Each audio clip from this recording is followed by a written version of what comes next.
आप सभी का पटेल ट्यूटोरियल्स के इस ऑनलाइन प्लेटफॉर्म में स्वागत है। आज जो हमारा टॉपिक होगा वो कोहलबर्ग का नैतिक विकास का सिद्धांत होगा। अगर एग्जाम के पॉइंट ऑफ व्यू से हम बात करें तो कोहलबर्ग का सिद्धांत भी बहुत ज्यादा इंपॉर्टेंट है। जिस तरह जीन पियाजे जी और वाइगोत्स्की के टॉपिक को हमने समझा है और वहां से जितने इंपॉर्टेंट क्वेश्चन बन सकते थे वो सारी चीजें हम कवर कर चुके हैं। आज इस क्लास में हम कोहलबर्ग के सिद्धांत को बेसिक रूप में समझेंगे कि आखिर ये सिद्धांत है क्या और इसका महत्व क्या है। चलिए स्टार्ट करते हैं कोहलबर्ग का नैतिक विकास का सिद्धांत। इनका सिद्धांत नैतिक विकास के सिद्धांत के नाम से फेमस क्यों है? क्योंकि इन्होंने बच्चों के नैतिकता के आधार पर सिद्धांत दिया है। इन्होंने जीन पियाजे के सिद्धांत को आधार मानते हुए अपना सिद्धांत प्रस्तुत किया है और यही कारण है कि ये एक ऐसे मनोवैज्ञानिक हैं जो जीन पियाजे के सिद्धांत को आधार बनाकर अपना सिद्धांत प्रस्तुत किए हैं। यहाँ से एक सवाल देखने को मिलता है कि ऐसे कौन से मनोवैज्ञानिक हैं जिन्होंने जीन पियाजे के सिद्धांत को आधार मानकर अपना सिद्धांत प्रस्तुत किया है। अगर हम नॉर्मल इंट्रोडक्शन की बात करें तो आप सभी को पता होगा कि कोहलबर्ग हैं वो अमेरिका के रहने वाले हैं, अमेरिका के साइकोलॉजिस्ट हैं, अमेरिका के मनोवैज्ञानिक हैं। और इसके पहले हमने देखा था कि जीन पियाजे जी स्विट्जरलैंड के मनोवैज्ञानिक थे और वाइगोत्स्की आपके रूस के मनोवैज्ञानिक थे। चलिए इनके बारे में भी एक बेसिक देख लेते हैं इंफॉर्मेशन। ये हिंदी और इंग्लिश दोनों मीडियम के बच्चों के लिए है। हमने देखा कि ये जो आपके कोहलबर्ग हैं वो अमेरिका के निवासी हैं। इनका जन्म 1927 को हुआ था और इनका जो सिद्धांत है वो नैतिकता का सिद्धांत कहलाता है।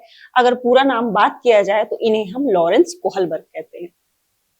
आगे बढ़ेंगे, इमेज भी आप देख सकते हैं, ये कोहलबर्ग का इमेज है। देखिए यहाँ पास कुछ पॉइंट्स और भी हैं, तो यहाँ पास आप डिटेल भी देख सकते हैं कि लॉरेंस कोहलबर्ग अमेरिका के एक मनोवैज्ञानिक थे। इन्होंने नैतिकता की बात की और नैतिक विकास के सिद्धांत को प्रस्तुत किया। इन्होंने बच्चों की नैतिकता के आधार पर विकास की अवस्थाओं को बांटा। जैसे हमने देखा था कि जीन पियाजे जी ने बच्चों की मानसिक विकास के आधार पर अवस्थाओं को बांटा था। हमने देखा था कि जीन पियाजे मानसिक विकास के आधार पर बच्चों को 4 अवस्थाओं में बांटते हैं और वाइगोत्स्की सामाजिक सिद्धांत का प्रस्तुत करते हुए, या हम कह सकते हैं सामाजिक सिद्धांत प्रस्तुत करते हुए, वो जेडपीडी और स्कैफोल्डिंग जिसे हम पाड़ या ढांचा भी कहते हैं इस बारे में कहा। वैसे ही आपके जो कोहलबर्ग हैं वो नैतिकता का सिद्धांत प्रस्तुत करेंगे और नैतिकता के आधार पर इन्होंने बच्चों को 3 भागों में बांटा और 3 भागों में बांटते बांटते ये क्या करते हैं, फिर से इन्हें 2-2 उपभागों में बांटते हैं। इसे ही हम समझेंगे। तो यहाँ आप देख सकते हैं कि Lawrence Kohlberg was an American psychologist. He talk about morality and presented the theory of moral development.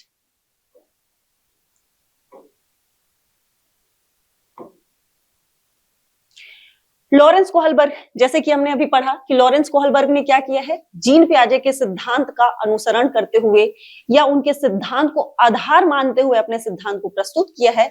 वैसे ही यहाँ पर पॉइंट्स दिए हुए हैं, इसे समझेंगे आप लोग, नोट्स में भी कर सकते हैं। ये बहुत एक होता है जब आप लोग बुक पढ़ते हैं, बुक में भर भर के डाटा दिया रहता है, लेकिन हमें ज्ञानी नहीं बनना है, हमें सिलेक्शन लेना है। क्योंकि वर्तमान में जो आपकी शिक्षक भर्ती परीक्षा होने वाली है, सीजी टेट परीक्षा होने वाली है, इवन आप किसी भी स्टेट का टेट दे रहे हैं या सेंट्रल लेवल का टेट का एग्जाम दे रहे हैं या केवीएस का, तो यहाँ बहुत ज्यादा ये इंपॉर्टेंट रोल निभाता है।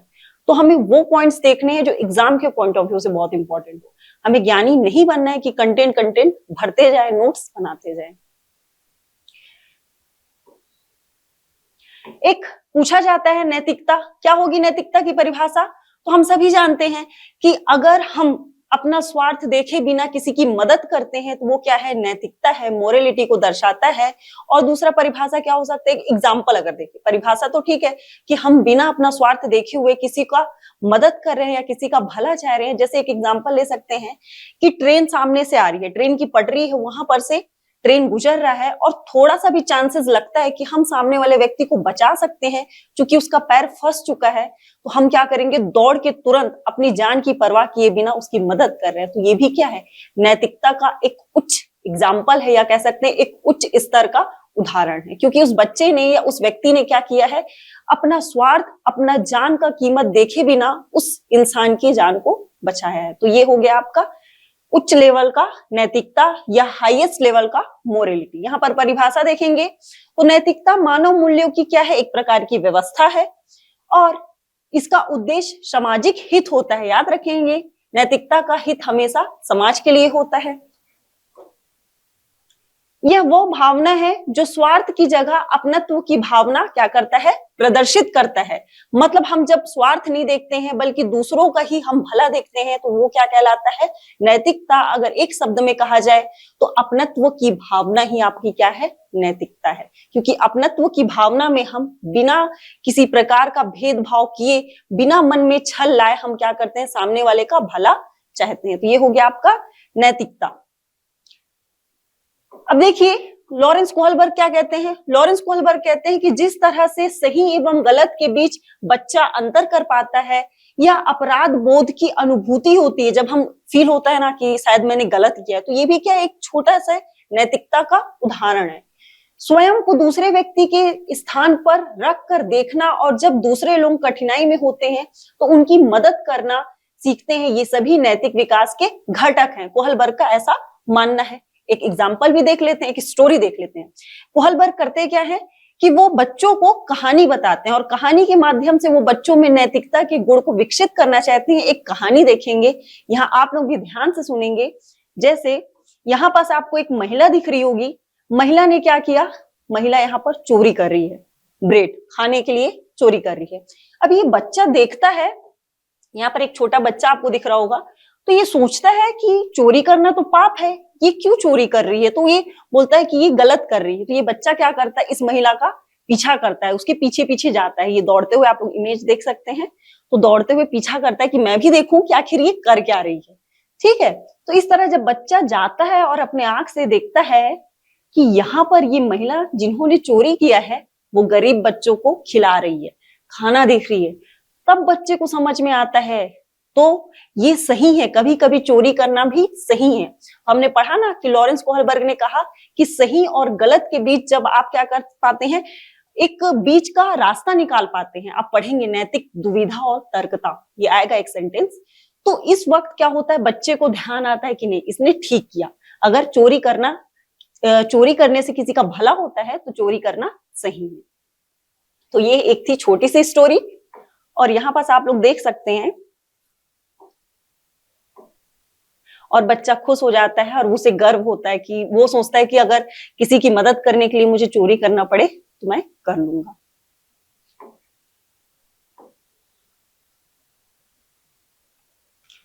चलिए, जहां पर हम बात कर रहे थे ना अभी कि लॉरेंस कोहलबर्ग ने विकास को क्या किया है, 3 अवस्थाओं में बांटा है। 3 अवस्थाओं में, फिर उन 3 अवस्थाओं को फिर से 2 भागों में बांटा है। देखिए, अगर नॉर्मल हम उसमें बात करें तो देखिए सबसे पहली अवस्था उन्होंने बताई है पूर्व परंपरागत स्तर या पूर्व नैतिक स्तर, और इंग्लिश में हम इसे कहेंगे प्री कन्वेंशनल स्टेज या लेवल। उम्र क्या होती है इसकी, 4 से 10 वर्ष होती है। आपके जितने भी साइकोलॉजिस्ट हैं या हम मान लें केवल लॉरेंस कोहलबर्ग को, तो इन्होंने बच्चों को इस उम्र में रखा है 4 से 10 वर्ष। तो सवाल आता है कि मैम फिर 0 से 4 वर्ष के बच्चे क्या करेंगे। तो इस चीज का ध्यान रखना है कि जो 0 से 4 वर्ष के बच्चे होते हैं उनमें नैतिकता होती ही नहीं है। ये क्या करते हैं, डर से, भय से, आज्ञा से, कैसे भी करके थोड़ा बहुत नैतिकता प्रदर्शित कर लेते हैं, लेकिन छोटे बच्चों में नैतिकता होता ही नहीं है। इसीलिए कोहलबर्ग ने 4 से 10 वर्ष बताया है। याद रखेंगे, ये जो पहला स्टेज होता है ये नैतिकता का सबसे निचला स्तर होता है। मतलब इसमें बच्चों में नैतिकता ना के बराबर होती है। अगर ये नैतिकता प्रदर्शित कर रहे हैं या तो बड़ों के डर से कर रहे हैं या आज्ञा से कर रहे हैं, या हम कह सकते हैं दंड ना मिले इसीलिए कर रहे हैं। और दूसरा है आपका परंपरागत नैतिक स्तर। जो बच्चे 10+ हो जाते हैं, जो 10 साल से ज्यादा हो जाते हैं, तो 10 से जो 13 वर्ष के बच्चे होते हैं ना, उनको इन्होंने परंपरागत नैतिक स्तर में रखा है, जिसे हम कन्वेंशनल लेवल कहेंगे या स्टेज कहेंगे। इतनी चीजें क्लियर हुई। चलिए, अगला है आपका उत्तर परंपरागत नैतिक स्तर। ये नैतिक स्तर का सबसे उच्च स्तर है। मतलब इसमें बच्चों में खुद से नैतिकता आएगी, उसको लगेगा कि मुझे खुद से कुछ करना चाहिए। जैसे मैंने एक ट्रेन का एग्जांपल दिया, तो वहां पास कोई आपको बोलने वाला नहीं है, कोई टोकने वाला नहीं है कि जाओ उसकी मदद करो, आपके मन में खुद आया कि नहीं मैं उसकी जान बचाऊं। तो यही वो लेवल है उत्तर परंपरागत नैतिक स्तर या पोस्ट कन्वेंशनल लेवल, जो क्या होती है 13 से प्लस होती है, क्योंकि बच्चा इतना मेच्योर हो जाता है कि उसे पता होता है कि क्या सही है क्या गलत है। तो ये जो होती है ये वाली स्टेज, ये सेल्फ डिपेंड होता है, मतलब खुद पर डिपेंड करता है।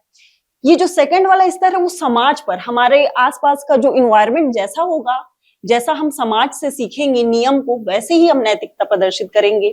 और ये जो फर्स्ट वाला होता है वो बड़ों के व्यवहार पर, और कह सकते हैं जैसा बच्चे उन्हें बड़े समझाते हैं वैसे बच्चा प्रदर्शित करता है। अब डिटेल में समझ लेते हैं इसको।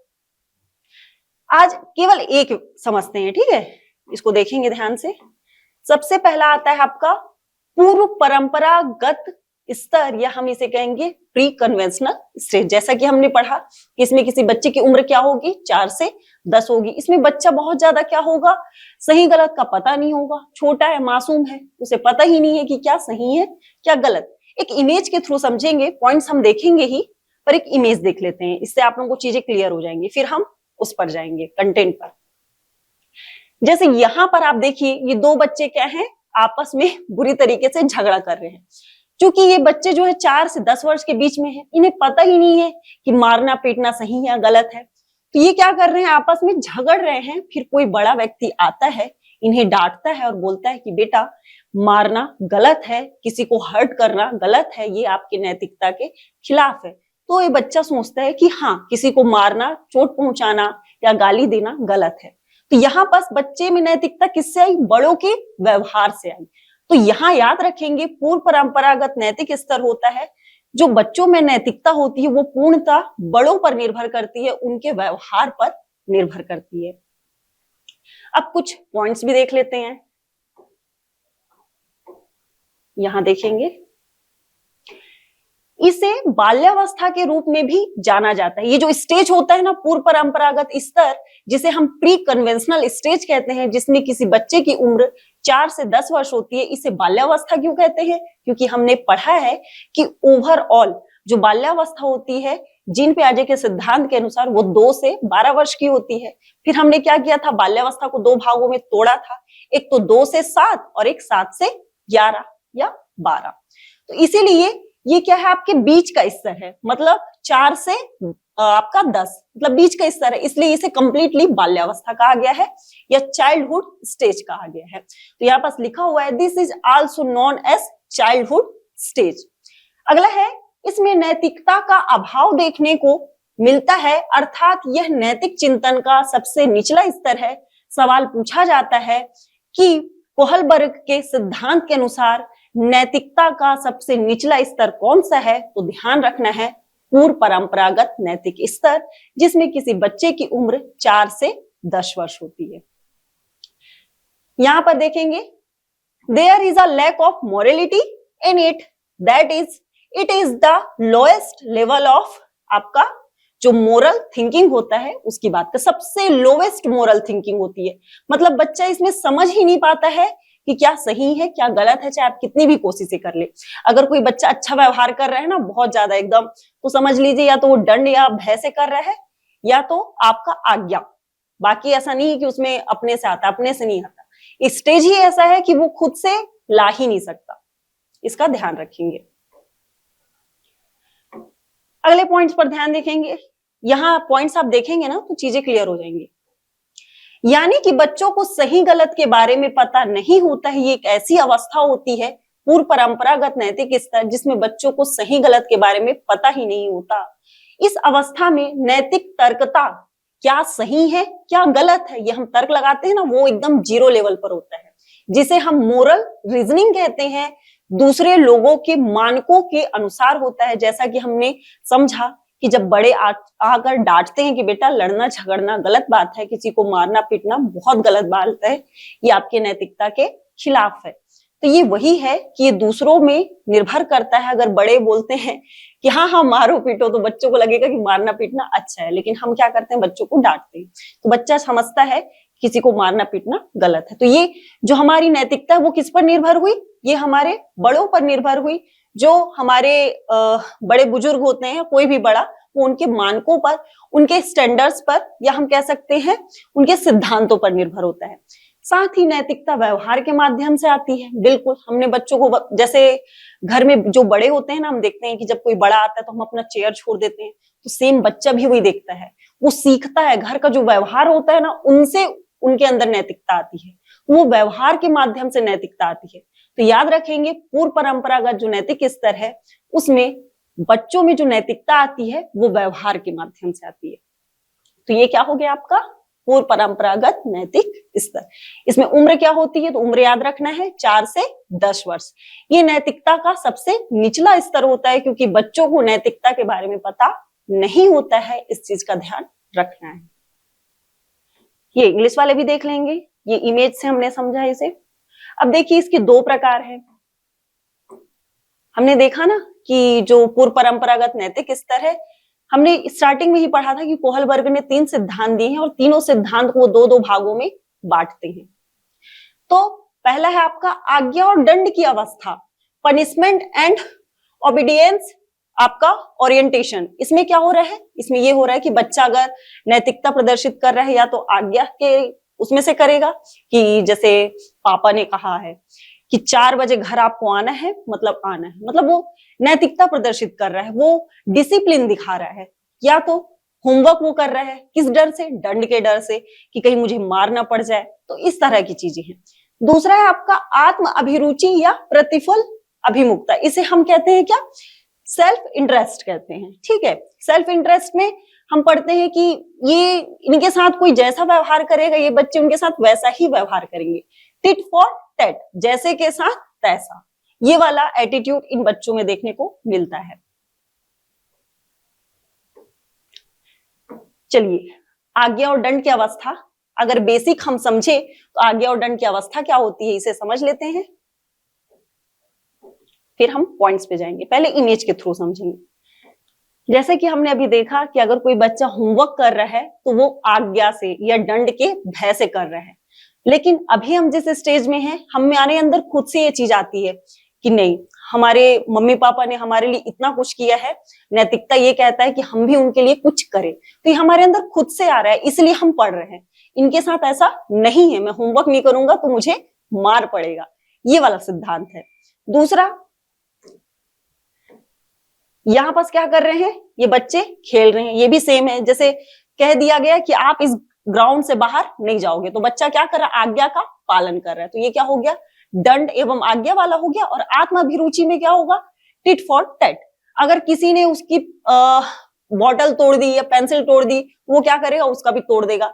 अगर कोई उसको चॉकलेट खाने को देगा तो वो टिफिन लाएगा तो दूसरे दिन शेयर करेगा। ये बच्चों में ये भावना होती है कि आप उनके साथ जैसा व्यवहार करेंगे वो वैसा ही व्यवहार करते हैं। या तो बच्चा आपसे डरेगा या तो बच्चा आपसे बहुत ज्यादा चिढ़ा रहेगा, 2 ही सिचुएशन होता है। और प्रेम तो तब होगा जब आप उनसे प्रेम प्रदर्शित करेंगे। तो यही होता है कि बच्चों के साथ आप जैसा व्यवहार करेंगे वो वैसा ही आपके साथ व्यवहार करेंगे। टिट फॉर टैट मतलब आत्म अभिरुचि।